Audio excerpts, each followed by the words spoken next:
এই মুহূর্তে তারেক রহমানকে গ্রেপ্তার করে জিজ্ঞাসাবাদ করা উচিত।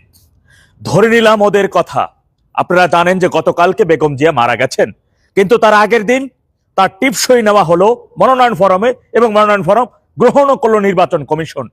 কিভাবে মেডিকেলি ডেড, যার ব্রেন কাজ করে না, এমন একজন ব্যক্তি মনোনয়ন ফরমে টিপসই দিতে পারেন? সেখানে কি নটারি পাবলিক হয়েছে? ম্যাজিস্ট্রেট উপস্থিত ছিল? সাক্ষী কে ছিল? হয়েছে এমন কি? একজন ব্যক্তি যদি মেডিকেলি ডেড হয়ে যায়, তার এই ব্রেন এটা কাজ করে না, তার অঙ্গ প্রত্যঙ্গ কাজ করে না, সে তাকে মেডিকেলি ডেড, তারাই অনেক আগে বলে দিয়েছে যে সে কোনো চিকিৎসা নিতে পারছেন না, এটা তো তাদের ভাষায়। তাহলে এমন একজন ব্যক্তির মনোনয়ন ফরমে টিপসই আপনি কিভাবে নেন? শি ইজ মেডিকেলি ডেড, এমন একজন ব্যক্তির আপনি কিভাবে এটা নিতে পারেন? আপনাদের কথা বলা উচিত, আপনাদের এই বিষয়টাকে প্রতিবাদ করা উচিত, এই বিষয়টাকে তুলে ধরা উচিত। সেটা কেউ আপনারা করতেছেন না। আরে লাশ নিয়ে রাজনীতি সে করছে, তারেক রহমান নিজে লাশ নিয়ে রাজনীতি করেছে। তার যে 25 তারিখে আসা, 25 তারিখ আসার পরে সে একটা দিন সুস্থভাবে একটা জায়গায় বসেছিল, সে হুট করে তার প্রধান কার্যালয়ে গিয়ে, প্রধান ইয়াতে বসলেন, কার্যালয়ে সেই চেয়ারে গিয়ে বসলেন, তাদের গুলশানের কার্যালয়ে গিয়ে বসলেন, এবং তিনি শনিবার দিন, কোথায় পান এই নিয়ম যে নির্বাচন তফসিল ঘোষণা হয়ে যাওয়ার পরে আপনি ভোটাধিকার পাবেন? এই নিয়ম, এই আইন কোথায় আসছে? বাংলাদেশের কোথায় এই আইনটা আছে আপনাকে বলতে পারেন?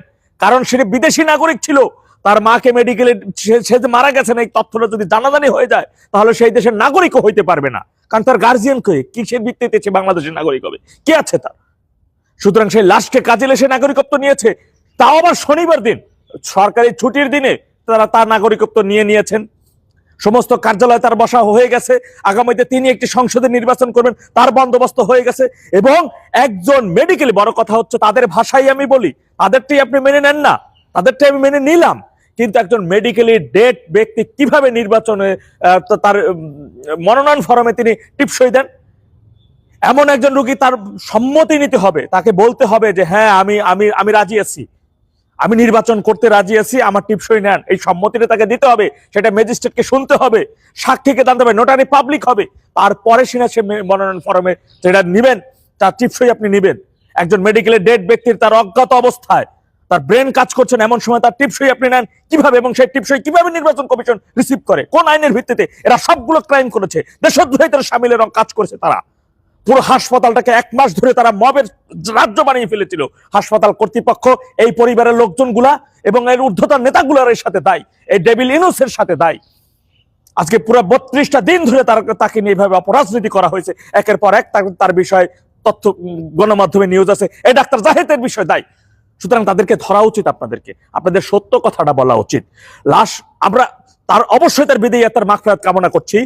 আমি অনেক আগে থেকে, আমি 28 তারিখ থেকে, ডিসেম্বরের 4 তারিখ থেকে আমি তার বিদায়ী আত্মার মাগফিরাত কামনা করে আসতেছি, এবং আমি এই নিয়ে কথা বলতেছি। একজন মৃত ব্যক্তি কিভাবে সহায় রেখা, একজন মৃত ব্যক্তিকে এভাবে তার আত্মায় কষ্ট দিয়ে ডিপ ফ্রিজের মধ্যে ভরে রেখে আপনারা বলতেছেন আইসিইউর বেডে আছে। একটা ছবি আপনারা আইসিইউর বেডে আসবো তো কেউ দেখাইতে পারছে? কেউ দেখছেন? আইসিইউ আমরা ট্রিটমেন্ট আমরা জানি না, আইসিইউ কি? তার গ্লাসের ফাঁকা দিয়ে দেখা যায় না যে রোগী ওখানে আছেন বেডে? কেউ দেখাইতে পারছেন? পুরো মাসটা আজকে 32টা-33টা দিন ধরে একজন মেডিকেলি ডেড, তাদের ভাষায় কিন্তু কথাটা বলা হয়েছে। কিভাবে তার মনোনয়ন ফরমে আপনারা টিপসই নিলেন? কিভাবে সেই নির্বাচন কমিশনের নেয়? সম্পূর্ণ একটা মেটিকুলাস ডিজাইন, এটা সম্পূর্ণ অপভাবে পুরো জাতির সাথে প্রতারণা করা হচ্ছে, পুরো বাঙালি জাতির সাথে প্রতারণা করা হচ্ছে। কি দিবেন আপনারা এই প্রতারণার? একজন, তিনি কি শুধু তার মা, তিনি বাংলাদেশের প্রথম নারী প্রধানমন্ত্রী না? তিনি বাংলাদেশের সকল জনগণের প্রতিনিধি ছিল না? প্রধানমন্ত্রী হিসেবে তিনি বিশ্বের দরবারে তিনি প্রতিনিধিত্ব করেন বাংলাদেশের হইয়া। তাহলে তার সাথে এইভাবে অপরাজনীতি করা হয়েছে। তার মেডিকেলের ডেট নিয়ে আপনারা তার মনোনয়ন ফর্ম আপনার টিপসই নেন, সেই ফর্ম আবার নির্বাচন কমিশন জমা নেয়। কিসের ভিত্তিতে, কোন আইনের ভিত্তিতে তারা এটা করেছে? তার বিরুদ্ধে আপনারা প্রতিবাদ করেন না কেন? কথা বলা উচিত। দেশের জনগণ আপনাদের সাথে যেভাবে প্রতারণা করেছে, দেশের প্রথম নারী প্রধানমন্ত্রীকে নিয়ে তার পুরো পরিবার, পুরো গোষ্ঠী, ওই পুরো এভারকের হাসপাতাল কর্তৃপক্ষ, এটা সম্পূর্ণ ভুয়া ছিল। এসএসএফ নিয়োগ করা, ভিভিআইপি ঘোষণা করা, সেখানে হেলিকপ্টার নামানো ওঠানো, সম্পূর্ণ রকম সবকিছু একটা প্রতারণার অংশ হিসেবে তারা এগুলো করেছে। এই পর্যন্ত 5 দিনের মধ্যে তিনি রাজপুত্র আসলেন, একেবারে সবকিছু তার সব দিকে দখল, সবকিছু এক এক করে তিনি দখলে নিয়ে নেন। এরপর তিনি তার ঘোষণা দিয়ে দিলেন, কারণ এখন তার সম্পূর্ণ প্রধানমন্ত্রী হওয়ার পথ পুরো পরিষ্কার। একবার চিন্তা করেন, এই ব্যক্তি প্রধানমন্ত্রী হলে দেশের জনগণের অবস্থাটা কি হবে, দেশের মানুষের পরিণতি কি হবে, যে তার মায়ের সাথে এমন করতে পারে। আপনারা এই বিষয়টা নিয়ে কথা বলতেছেন, লাশের রাজনীতি করছে তার সন্তান, কিভাবে এইগুলো করতে পারলো এই পর্যন্ত বলেন? এই বিতর্কের কোনো জবাব আছে তাদের কাছে? আপনারা কথা বলেন না কেন? কথা বলা উচিত দেশের জনগণের, দেশের মানুষের, দেশের সুশীলদের। এখন পর্যন্ত যদি কথা না বলেন তাহলে পরিণতি আপনাদের আগামীতে কিন্তু অনেক করুণ ভাবে ভোগ করতে হবে। কসম করে বলতেছে, আপনাদের পরিণতি অনেক ভয়ঙ্কর ভাবে ভোগ করতে হবে। শুধু শুধু প্রতিবাদ করতেছিলেন, শুধু শুধু চিল্লাইতেছি না, আপনার এর বিরুদ্ধে প্রতিবাদ করেন। অন্তত পক্ষে এটা তো পরিষ্কার, জি তাদের ভাষায় আপনি মেনে নেন যে হ্যাঁ উনি এই পর্যন্ত বেঁচে ছিলেন, উনি এই পর্যন্ত বেঁচে আছেন। তাহলে একজন মেডিকেলি ডেট, তার তো ডাক্তার বলছে সে মেডিকেলি ডেট, তার ব্রেন কাজ করে না, তার অঙ্গ প্রত্যঙ্গ কাজ করে না, ভেন্টিলেটরের মাধ্যমে তাকে তাকে ভেন্টিলেটরের মাধ্যমে তাকে প্রাকৃতিক ভাবে বাঁচাই রাখা হয়েছে, আর কিছুই না। স্পেসিফিকলি সে মৃত, সে ডেট, এভাবে তাকে বাঁচাই রেখে এমন ব্যক্তির মনোনয়ন ফর্মে আপনি টিপ শুনেন 3-3টা আসনে সে আগামীতে এমপি হবে, সেটা আবার মনোনয়ন ফর্ম নির্বাচন কমিশন রিসিভও করেন। কিভাবে এটা কিভাবে সম্ভব হয় বলেন?